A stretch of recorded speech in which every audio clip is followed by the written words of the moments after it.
بسم اللہ الرحمن الرحیم۔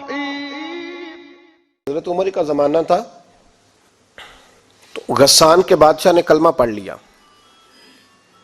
جو لوگ غریب کہلاتے ہیں نا وہ ذرا میری بات پہ زیادہ توجہ کریں، غریبوں کو سنانے لگاؤں، غریب ذرا توجہ کریں۔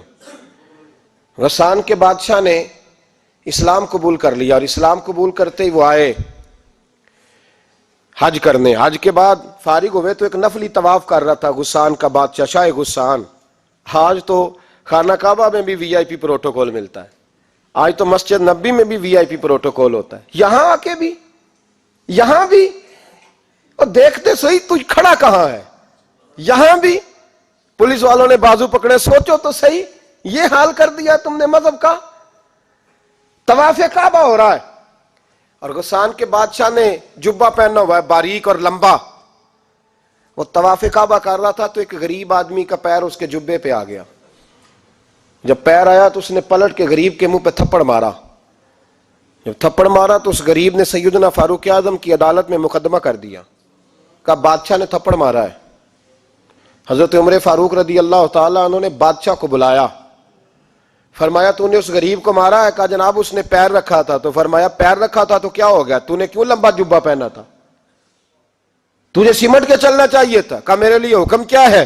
حضرت عمر کہنے لگے یہاں اسے رات میں راضی کر لے، ورنہ صبح اسی جگہ اسی کونے میں خانہ کعبہ کے سائے میں وہ غریب تیرے منہ پہ تھپڑ مارے گا اور تجھے تھپڑ کھانا پڑے گا۔ غریبوں سنو سنو، ساری رات وہ غسان کا بادشاہ غریب کی منت کرتا رہا تو راضی ہو جا۔ غریبوں تم سے شکوہ ہے، تم 2-4 لاکھ پہ راضی ہو جاتے ہو۔ غریبوں تم سے شکوہ ہے، تم انصاف ہونے نہیں دیتے۔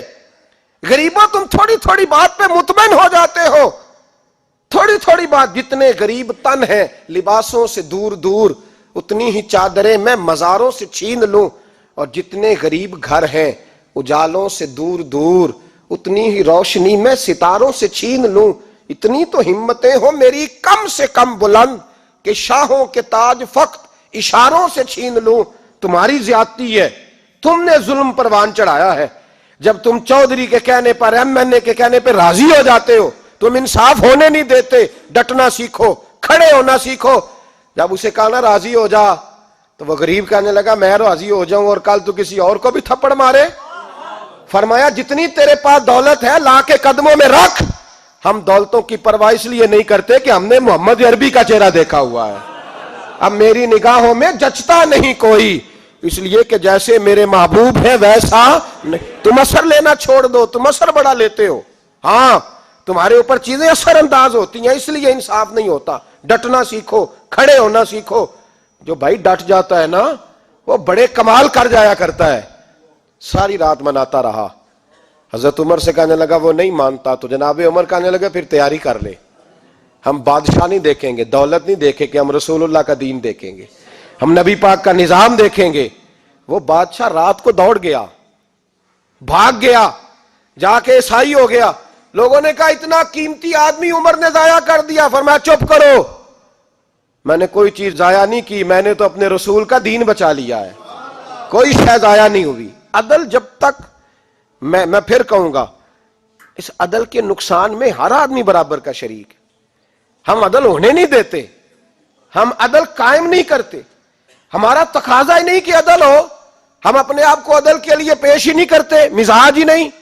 حضرت علی المرتضیٰ ایک جری انسان تھے، اور وہ علی تھے جن پر انسانیت رشک کرتی ہے، اور مولا علی وہ ہستی تھے کہ میرے مصطفیٰ کریم صلی اللہ تعالی علیہ وسلم نے فرمایا اس کے دیدار کو تو فرشتے بھی آیا کرتے ہیں نا، بڑا آدمی۔ اور پھر امیر المومنین خلیفۃ المسلمین حضرت علی، خود مولا علی نے حضرت قاضی شریح کو قاضی بنایا، چیف جسٹس بنایا، اپنے ہاتھوں سے تعیناتی کی۔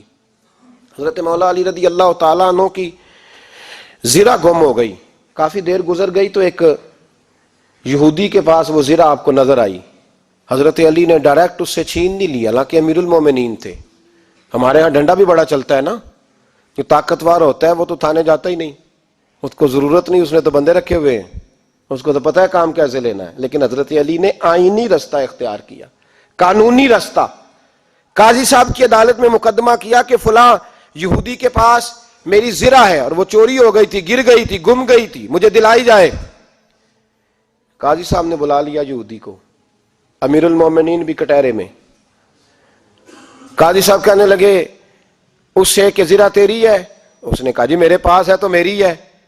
قاضی صاحب کہنے لگے حضرت علی سے گواہ آپ کو دینے پڑیں گے کیونکہ مقدمہ آپ نے کیا ہے، اگرچہ وہ امیر المومنین ہے. توجہ ہے بھائیوں کی؟ سمجھ آ رہی ہے باتوں کی؟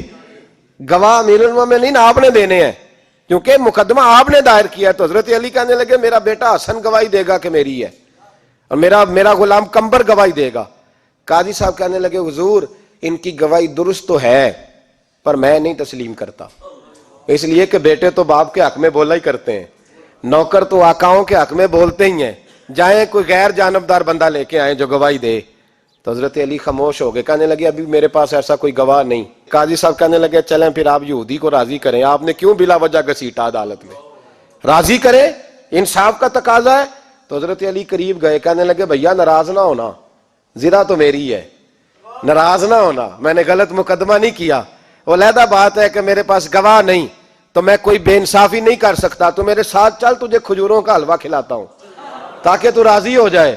وہ یہودی کہنے لگا میں نے قاضی صاحب کا انصاف دیکھا اور جناب علی کا انصاف کے لیے کھڑا ہونے دیکھا تو میں مولا علی کے قدموں میں بیٹھ گیا. میں نے کہا علی جب تیری یہ شان ہے تو محمد عربی کا کیا مقام ہوگا. میں نے کلمہ پڑھنا شروع کر دیا. دیکھیں نا تقاضا پورا کیا ہے حضرت علی نے. تو وہ کہنے لگا علی تیرے انصاف کے رنگ نے نا، یہ جملہ یاد رکھنا، کہنے لگا یہودی علی تیرے انصاف کے اس رنگ نے میرے دل سے کفر کی میل دور کر دی، تیرے عدل نے میرا کفر توڑ دیا، کفر. لیکن شرط دیکھیں نا، غریب آدمی ابو ایوب انصاری، ماڑے بندے، اب تو پیر اور مولوی بھی گنجائش نہیں نہ دیتا کسی کو بولنے کی. تو سیاست دان تو اللہ ہی کی پناہ، وہ تو پتہ نہیں کس طرح سوتے ہیں رات کو، اللہ ہی جانتا ہے، پتہ نہیں کس طرح اپنے آپ کو مطمئن کر کے وہ زندگیاں گزار رہے ہیں، خدا ہی بہتر جانتا ہے. حضرت عمر فاروق جیسا دلیر اور جرری آدمی جمعہ پڑھانے مسجد میں داخل ہوئے تو جناب ابو ایوب انصاری دروازے پہ کھڑے ہو گئے، کہنے لگے عمر تیرے نوکر نہیں، ٹائم پہ آیا کر، بڑی دیر سے کھڑے ہیں. کیوں دیر سے آیا ہے؟ بڑے جلالی تھے نا حضرت عمر، لیکن وہ جلالی اس وقت تھے جب کوئی ظلم کرتا تھا، اور ذات کے لیے جلالی نہیں تھے. کب وقت پہ آیا کر، کو ملازم نہیں تیرے. تو سیدنا فاروق اعظم منبر پہ چڑھے اور فرمانے لگے اللہ ابو ایوب انصاری کا بھلا کرے، جب تک اس طرح کے لوگ موجود ہیں کوئی بادشاہ بگڑے گا نہیں، اللہ اس کا بھلا کرے، اس نے میری توجہ صحیح. اور پھر عمر رو پڑے، رو کے فرمانے لگے مسلمانوں معاف کر دو، غلطی کوئی نہیں، میرے پاس کرتا ایک ہی ہے، اور عبداللہ کی ماں نے وہ دھو کے خشک ہونے کو ڈال دیا تھا، غریب ہوں، کرتا دوسرا کوئی نہیں، تو وہ ذرا نا خشک ہونے میں آ کے دیکھ لو ابھی بھی گیلا ہے، مجھے معاف کر دو، میری غلطی نہیں ہے. صحابہ درد کے ساتھ رونے لگے اور کہنے لگے اللہ اس طرح کے حکمران ہمیشہ عطا کرتا رہے.